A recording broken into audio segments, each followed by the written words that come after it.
Hey, welcome back to my channel.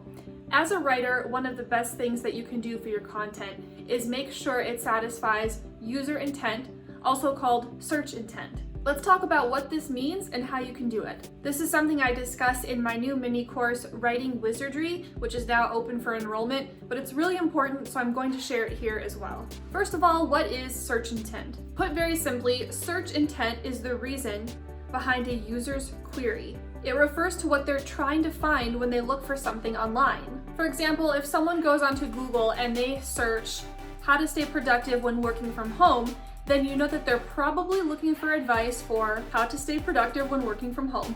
No surprise there. Your eyes might be glazing over right now, like of course that's what they're looking for. But it's not always that clear cut.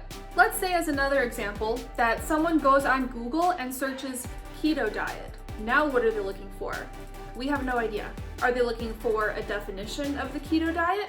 Are they looking for pros and cons? How to do it? What you can and cannot eat? Who knows? In this case, user intent might not be that obvious. If you're a freelance writer or anyone who is creating content for the internet, you have to care about this. Here's why.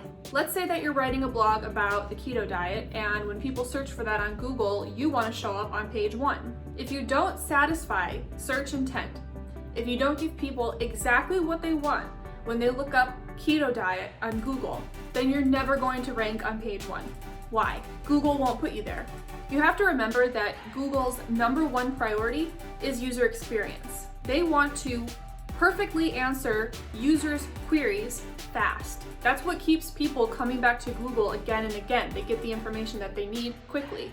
If Google search results weren't accurate and they sucked, no one would ever go back to it. So that's why you need to care about search intent if you are creating content online. If you create content that satisfies the user, then the user will be happy. If the user is happy, then Google will be happy and it'll rank you higher. Conversely, if you are creating content that doesn't satisfy user intent, Google is going to bury your pages in the search results and you are never going to be seen. This is one of the biggest mistakes you can make that will absolutely kill your blog traffic. By the way, I've got a whole video on the most common mistakes that I see writers make, so I will drop that link in the description below.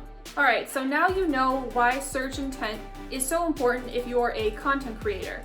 Let's get into how you can make sure that you're satisfying it. Honestly, it's a lot easier than you're probably thinking. Google already tells you point blank what the best content is for any given search query. It's the content that it ranks on page 1.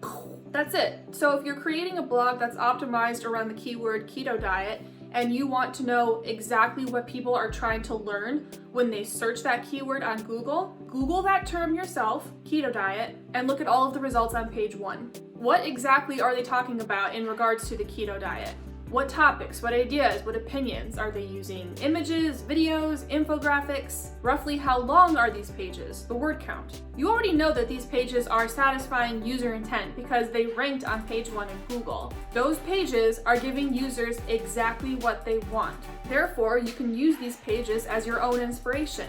Do not copy them. Never copy. Be better than that. Instead, read through all of those pages on page 1 of the search results, and as you're going through them, ask yourself, what are these people doing right? Why are these pages so good?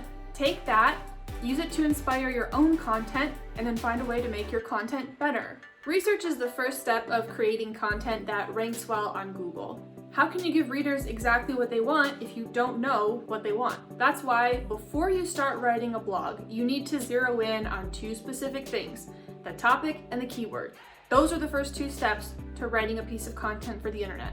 If you need help with your blog research, then check out my new mini course, Writing Wizardry. You can use the code LAUNCH10 to get $10 off at checkout.